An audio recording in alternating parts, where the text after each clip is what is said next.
It's the moment you didn't know you were waiting for. He is Carter. He's Chad. And this is the Irish 365 podcast. Welcome into another exciting episode, right? We're all excited still for the Irish 365 podcast, week 1 Miami postgame show. It went just like we all thought. Not at all.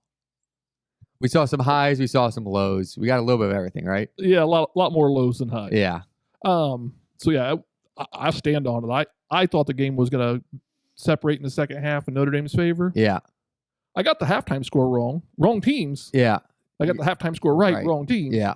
But yeah, it just didn't get it. We just didn't have a rhythm. It was an interesting game, but at the same time I step back and I reflect on it here the next day. Yeah. Like we lost by 3 to the number 10 team in the country. On the road. With a new starting quarterback. Carson Beck's got all the experience in the world. There's so many pros, so many cons for that, right? I mean, so many takeaways from yesterday's game. Yeah. And we said coming in, like we felt Miami was going to be good later in the year. They just might need some time to get jailed early. But if they jail early, Miami could be a home team in the college football playoffs, if not a first-round bye team. Yeah. I mean, now the question for Miami is, they obviously got up for the Notre Dame game. Will they stay up? Yeah. When I think about it, if I'm a Miami fan this morning, I'm excited because the offensive line was as good as advertised. Yeah. And they felt good about their offensive line coming in. They felt good about the running game coming in. Their running game was effective. They thought Carson Beck was the guy. He wasn't Cam Ward, but he was the guy. He looked good. He looked comfortable. He had time in the pocket. He picked us apart. If our secondary is as good as we think it is, then he's a really, really good. If I'm Miami, I'm feeling great about this game, but I'm not Miami. Yeah, Jordan, you what's your initial thoughts on this one? Yeah, I think that obviously they went out, they hit the portal hard to get their defense right. They had some intensity back there, and then I thought their offensive coordinator schemed up plays to get motion, and it just I don't know. Notre Dame just couldn't get a rhythm on defense. Yeah. It seemed like, and it was just frustrating. It was like you can't pinpoint what was going on, but there just was a guy open, Yeah. And that was just the frustrating part that I kept seeing. So yeah, and it's one of those things where I saw everyone going after Chris Ash, and I get Al Golden was an incredible defensive coordinator. Obviously, coordinator of the year last year in all of college football. It was one of those things where it sucks for Chris Ash to have that opponent. Like, I think people forget Al Golden didn't necessarily start off the hottest at Notre Dame either. Like, he lost to Ohio State week 1. He lost to Marshall week 2 as the defensive coordinator. Let up too many points in both games. Clearly, like, not saying the performance, whatever. I'm just saying, like, people got to take a step back. It wasn't ideal. Everyone's still getting used to everyone, in my opinion. I mean, it's week 1. It's overreactions, right? That's what we're going to get. Yeah, clearly overreaction time. So I guess the thing is, when I think about the defense, was the defensive scheme the problem, or was it guys just not playing fast? That's my take. I mean, yep. We ran some zone, which we didn't normally do. And Miami took advantage of that. But there was 2 touchdowns that were passing where you're like, the safety could have made a play. Mm. I mean, the Don Schuler one, I mean, all he had to do was put a hit on the guy. I mean, it was a heck of a catch. But yeah, it just seemed like just get a shoulder pad on him. Yeah. And that guy's not bringing in that one-handed catch. Yeah. He was laying back looking for the interception, and it's like, I get it. But attack the ball. But yeah, go see ball, get ball. I mean, you just don't. We haven't seen that from Notre Dame safety where he's sitting back. Oh, that guy's gonna miss it, and I'm gonna pick it. Right? It's usually jumping in front of the guys when the picks. Yeah. Seem to, and yeah, props to that receiver because that was catch of the year nominee week 1. I mean, it was an incredible play, incredible catch. Beck, I think we were texting about this throughout the game. Jordan Beck has got really good at throwing up that YOLO ball. I mean, just yeah. And it worked. I mean, if it's working, it's working. Like that 9 out of 10 times, I don't think it's a completion, but Yeah. receiver goes, makes a great play. Beck put it in a good enough spot, right? It wasn't a great spot, wasn't bad enough. Guy caught it for a touchdown. So Yeah. When did Yeah, Odell Beckham I mean, Jr.'s yeah. son and Tyreek Hill's son Yeah, join the Miami team? Because yeah, that's what it no- looked like on their no, offense. okay, just speed, heck of a catch. Yeah. Yeah. Go ahead, Jordan. Finish that thought. Yeah, I agree with, with the safeties. It was just, they could have made plays. And we just had some bad luck on some of those, other plays. So it just was an overall, it's week one. I'm not trying to overreact. So. Right. Yeah, that's the thing. Like, I mean, some people are going to be calling for everyone's job at the end of this game, and that's just is what it is. That social media in modern day, everyone can overreact. Everyone's got an opinion, and that's not what we're going to have here. We're not going to tell you Notre Dame's the worst team ever. We're going 0-12. We need to have Tyler Buckner as a starting quarterback. Like, we're going to try to look at it as somewhat realistic. You played a top 10 team on the road, and what seemed like a pretty loud environment from everything I heard. So yeah, definitely just. I guess the breakdown is I want everyone's opinion. Like, was it scheme, or do you think it was not playing fat? Like, what was the thing? Because I looked at it and I was like, it just doesn't seem like we're playing fast. And I don't think like are guys in the wrong spots at times, but also just being a second behind. Well, Ash was supposed to simplify the defense from what Golden ran. Yeah. But they understood what Golden's, at least the team's last couple of years understood Golden's assignment and what was needed. And you can go back to the Ohio State game. We talk about that cover zero. Like, what was that? But was the team not playing fast because they just weren't comfortable with like what they were supposed to do? Were they thinking instead of reacting? And that's kind of what I kind of wonder on the whole thing. But then I go back to that Adon Schuler, like that wasn't a thinking reacting. That like Go make a play. Go make a play. The ball's 5 foot in front of you. Go get it. He's back here hands down to catch it. I'd like to see him go attack that ball in the air. But so I don't know. But maybe it was just a little bit of they felt full of themselves. There's a reason they put the SAS on the T-shirts, right? Yeah. I mean, and you can say all these things you want, but are the players really? Yeah. Are they hearing you? But they're listening, but are they hearing you? And that's kind of the question I had in that side. So I don't think the scheme was perfect by any means. Oh no. And I'm not surprised. I expected our defensive tackles to not get a lot of pressure for us. A lot of people were high on them. I wasn't comfortable there. I thought the defensive ends would be better. Yeah. There was Traore looked good. Yeah. And Bryce Young had one. I think he was credited. I think I saw he was credited with like three hurries. tackles. Yeah, I don't know how many hurries. 3 hurries. It just didn't seem like you heard his name though. Yeah. And Bowen just didn't stand out. Yeah. KVA looked good. Yeah. Snead looked pretty solid in my opinion. Yeah, I mean, I don't think we looked terrible, but I expected us to look better defensively. If you'd have told me CJ Carr was going to have a really solid night and not make any stupid mistakes, and you could say the one interception's not his fault, but you could also say it's his fault. Yeah. Because that was an RPO. All he had to do was hand that ball to frickin' Love. Yeah. And he doesn't have to throw that ball in the double coverage. So Carr goes 19 for 30, 2 touchdowns, an interception, and a rushing touchdown. Yeah. CJ Riley. Yeah. I was going to say, if you listened to this podcast last year, what did we talk about? Riley Leonard's touchdown poacher there in the end zone. Yeah. And it's like, are we seriously going to do that with CJ now too? Like, what the heck? I was not like, and we've been talking, CJ's more mobile than people give him credit for, but I still wasn't like, go give CJ the ball down by the goal line. I don't think he's as durable as Riley Leonard. Yeah. I mean, he took some big hits last night.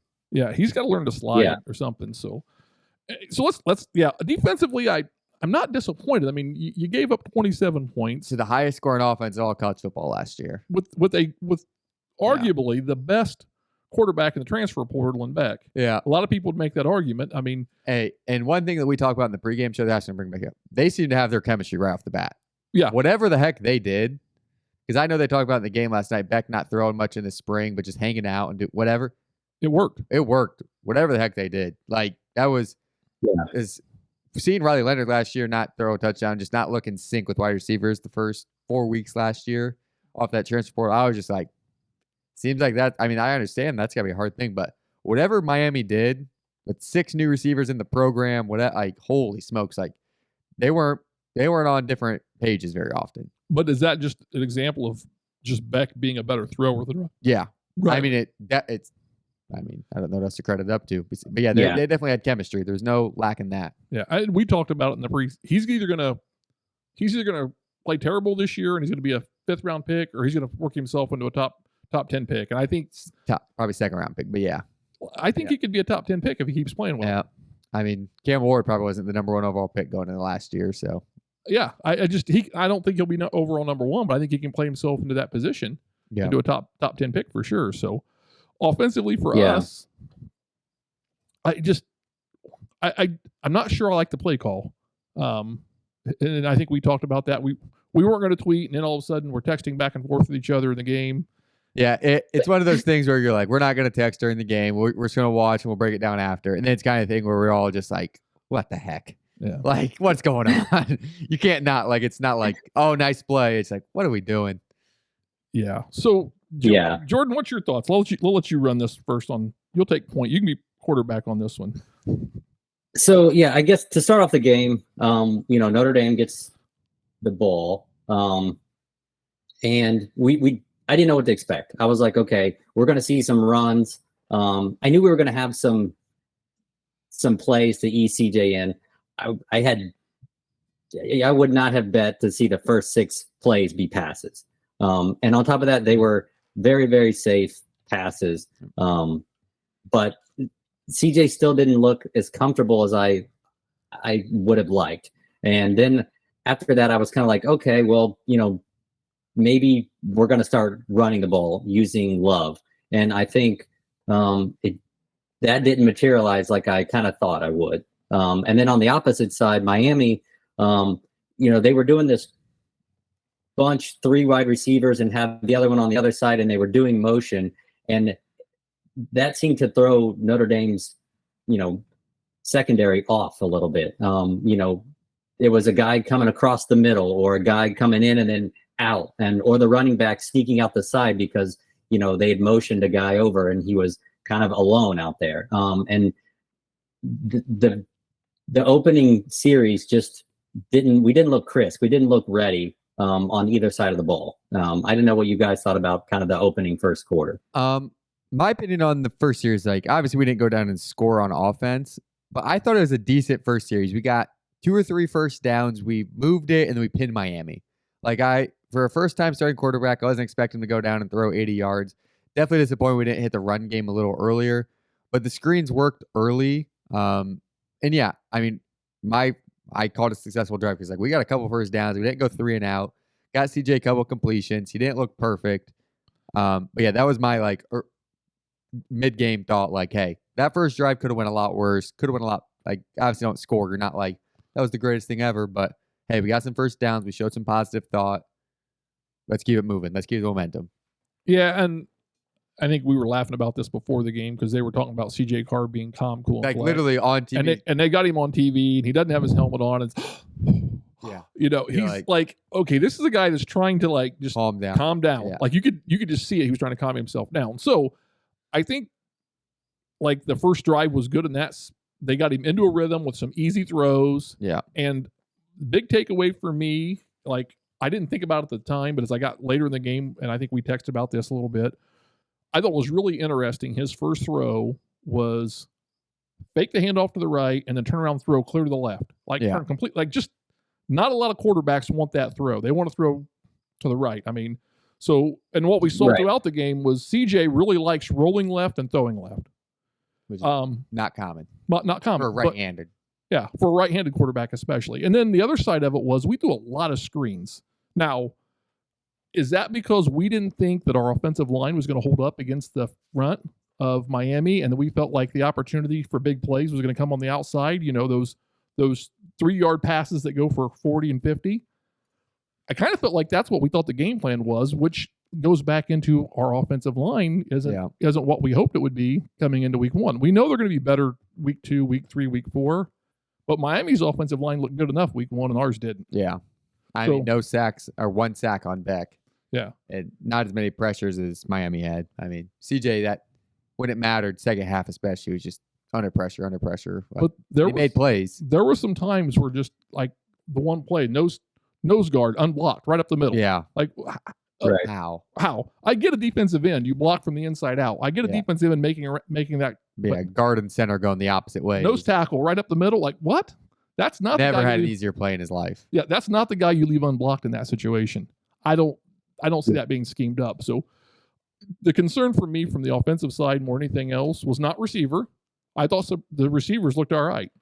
Yeah. It didn't seem like we were running screens, so we didn't think our receivers could not get separation. Yeah. And I want to make, like, Miami's defense last year on downfield throws was god awful.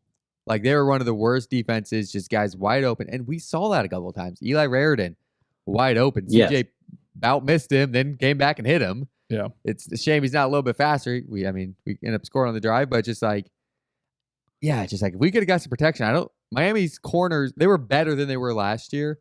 I think they were still it'll be interesting to watch in the coming weeks. So they have those, or they just leave a guy open by 40 yards.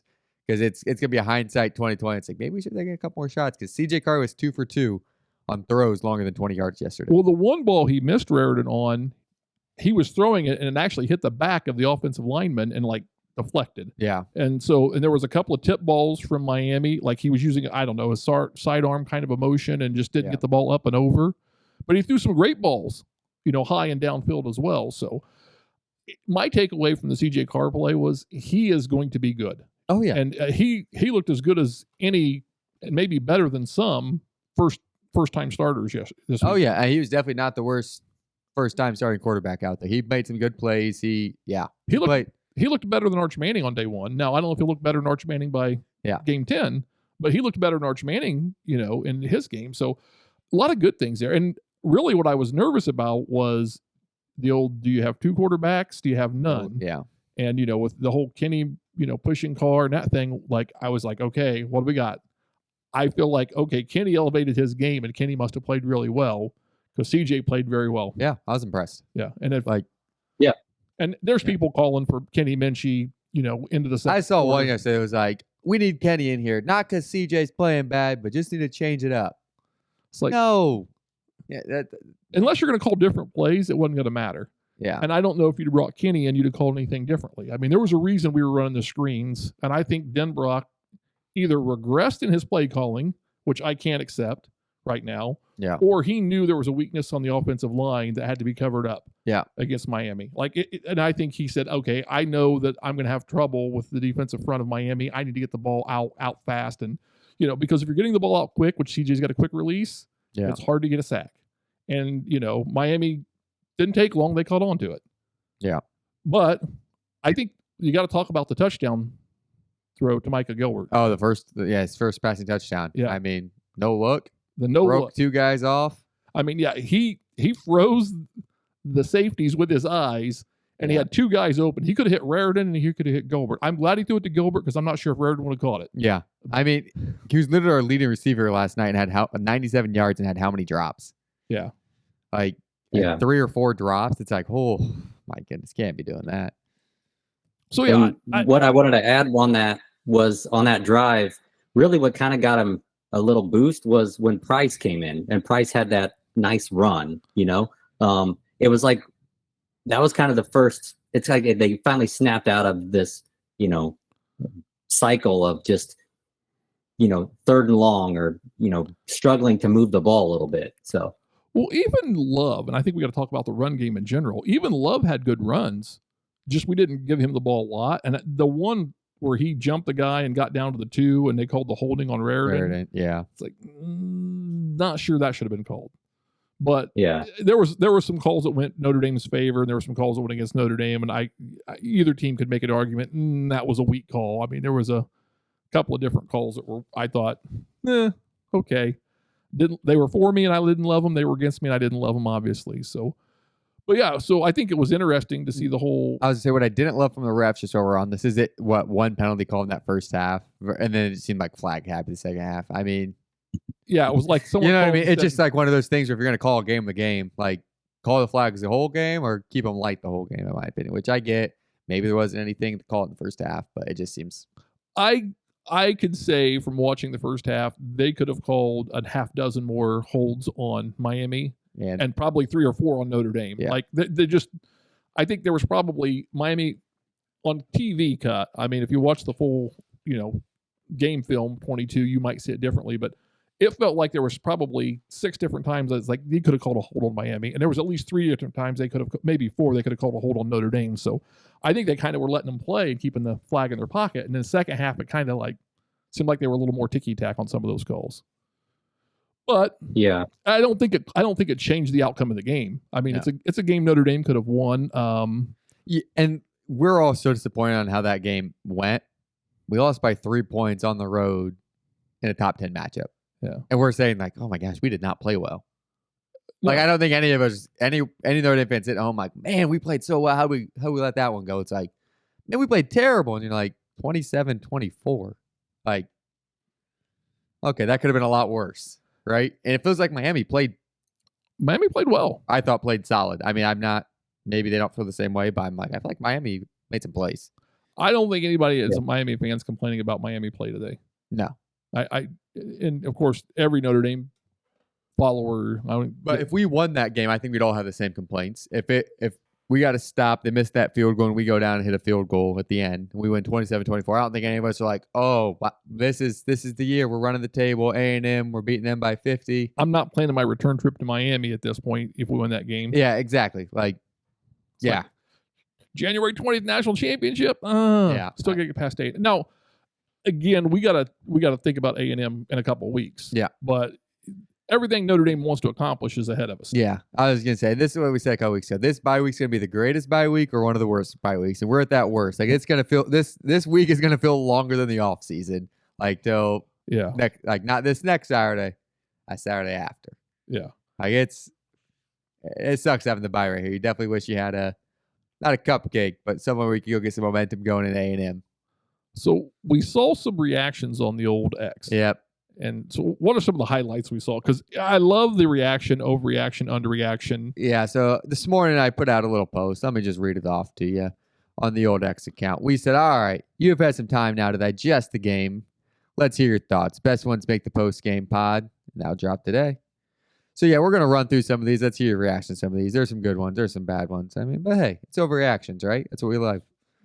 Here we go. From Mike Acosta. Jeremiah Love went from the best running back in the country to the best decoy in the country. I mean, it's not a bad take. It's not a bad take. I mean, we're going to hype him up all offseason. Yeah. And then he did. He got that, especially the first half. Like, he was not getting much. Towards the end of the game, we started finding him in the passing game and, started coming back.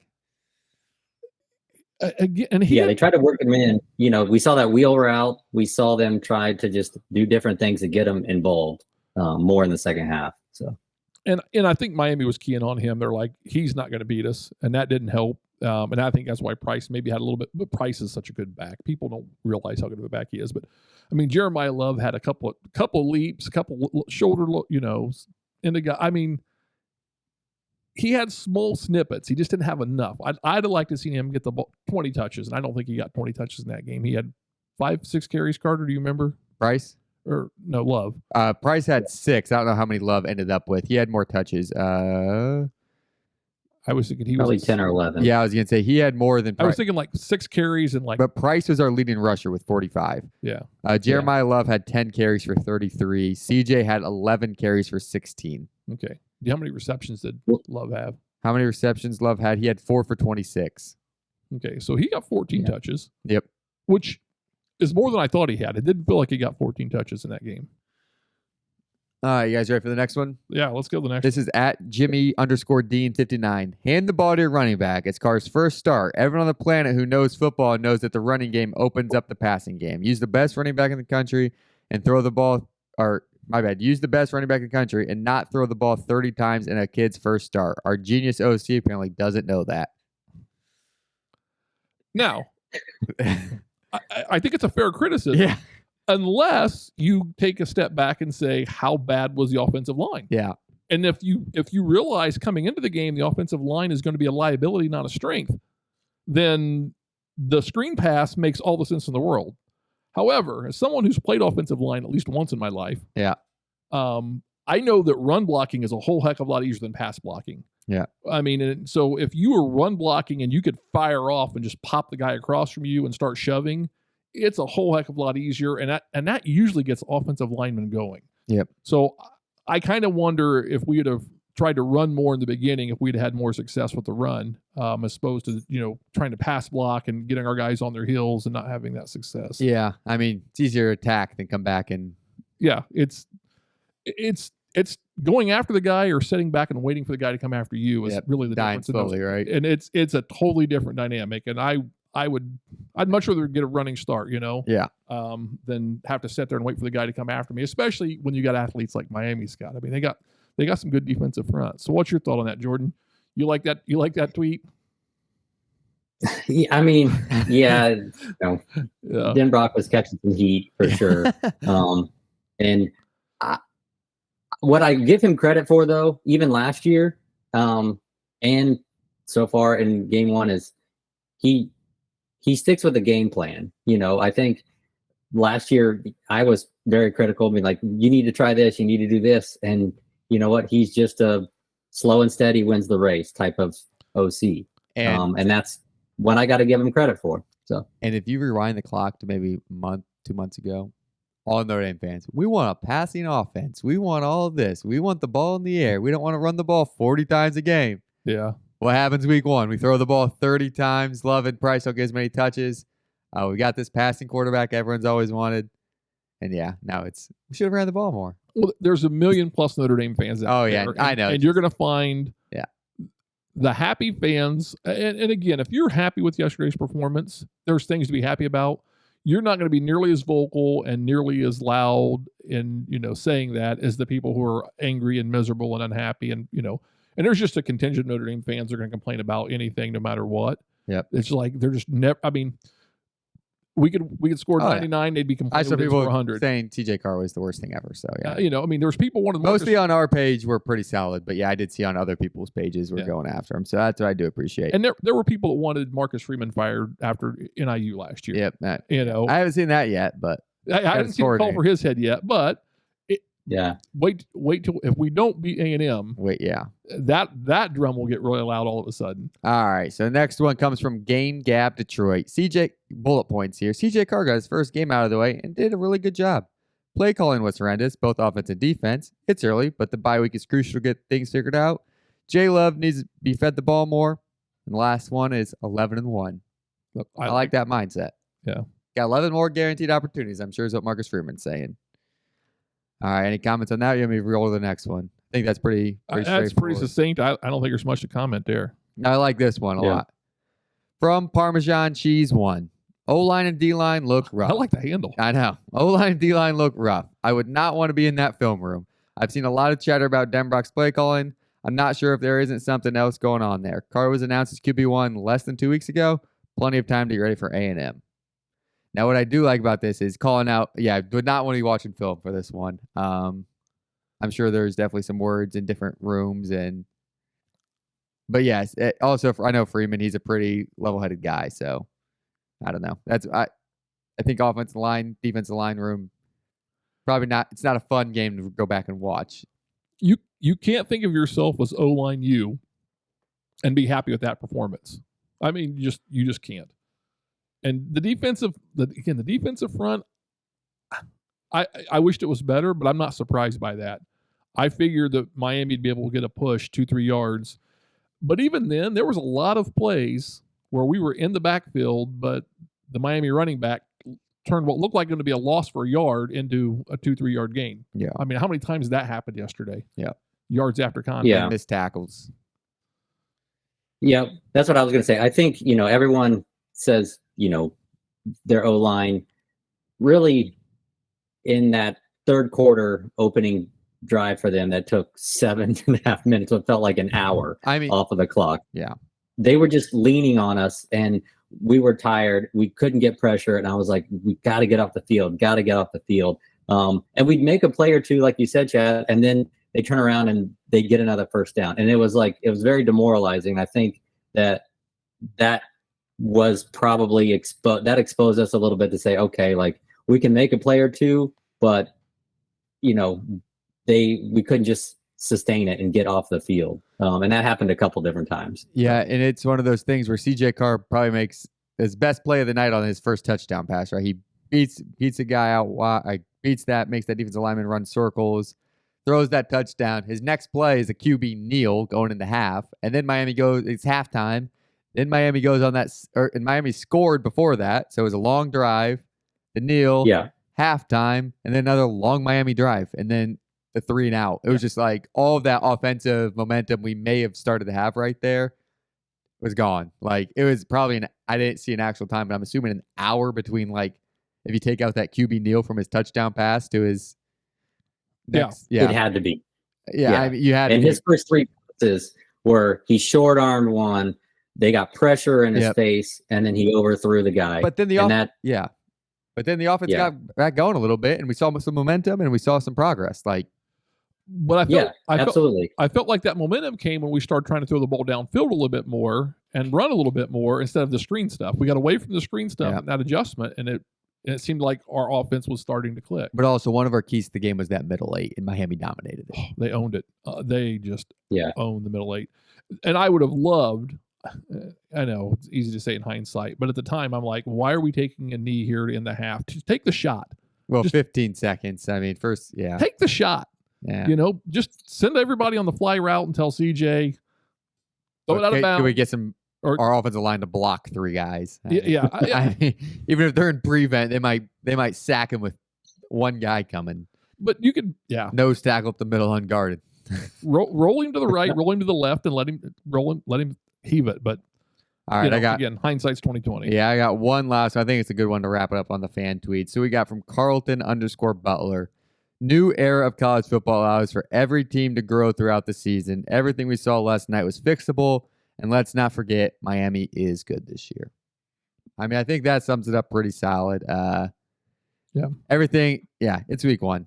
I mean, we watched a lot of football this weekend. No team was perfect. There's going to be teams that Alabama could win the national championship, Notre Dame could win the national championship, Texas could win the national championship after being told they're the worst thing ever after one game, right? Yeah. I mean, that's college football for you. They're 18 to, I'd say 22, but 25-year-old kids now, right? But let's just be honest here. Lee Corso. Perfect. Perfect on his picks. Had friends texting me that Sunday, and I'm like, I don't love this. Yeah. I don't love it. And he always picks Notre Dame. Every team he coached or played for won, and every pick he got right. And he always picks Notre Dame. He usually does. And he literally, Kurt was like, you always pick the Irish. He's like, not today. And I was like, gosh darn, don't love that. He was on his game. He was on his game one last time. Yeah. You guys got any final comments? Or you want me to get into how our contest results went? Well, a lot to be said, but nothing good at this point. It's just don't overreact, don't underreact. I think we just got to stay calm and get ready to prepare. I mean, we're going to go into A&M. That's going to be a nervous feel. It's not just you're not going to feel good about going into A&M. I wasn't going to feel good about going to A&M, but now going 0-2, you can go on a 10 game run and maybe get yourself I was in a conversation. You're not controlling your destiny, but it doesn't feel good. Yeah, if we win the A&M game, I'm going to feel a lot better. Yeah, but I don't. I mean, A&M is going to present its own set of challenges, and how much is fixable? What can we fix? And I really think it comes down to this. I think we were like 1 or 2 key offensive linemen, like reserves, away from having a solid game. If Shane Gillis wasn't out for tailgating, I think we'd have had something. Yeah. That's true. Yeah. Shane, don't party so hard this week. That's right, Shane. Yeah. Actually, he's performing this weekend at Notre Dame Stadium, right? Yeah, he's performing this weekend. Oh, shoot. Tell him to stay out of the backer next weekend. We might need to call him in. No kid.